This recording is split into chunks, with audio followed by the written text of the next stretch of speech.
యూదు రాజ్యం అంతం, ఇజ్రాయెల్ను స్వాధీనం చేసుకోవడం, అది మొత్తం ఇస్లామిక్ రాజ్యంగా మార్చడం అన్నటువంటిది సుదీర్ఘకాలంగా ముస్లింలకి ఉన్నటువంటి ఒక పెద్ద పోరాట ఆలోచన.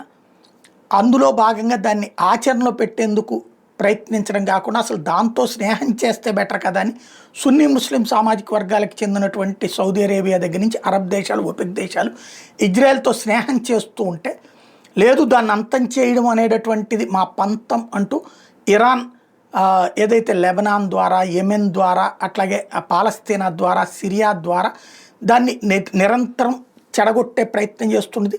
Hezbollah, Houthi, Islamic resistance force, Islamic jihadist force, Hamas తీవ్రవాద సంస్థల ద్వారా అనేక దాడులు చేయించి వాటన్నిటి తట్టుకుని చివరికి ఇప్పుడు వాళ్ళందరినీ అంతం చేస్తూ ఇరాన్కే బుద్ధి చెప్పేటటువంటి దిశలో అడుగులు వేసింది ఇజ్రాయెల్.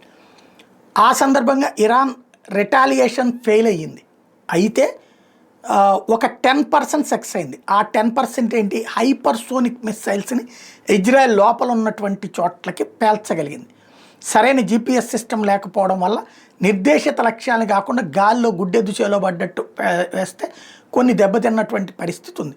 ఇప్పుడు సిస్టమ్ని సరిచేసుకుంటూ రాబోయేటటువంటి రోజుల్లో ఇజ్రాయెల్ని దెబ్బ కొట్టేటటువంటి స్కెచ్ వేయబోతోందట ఇరాను.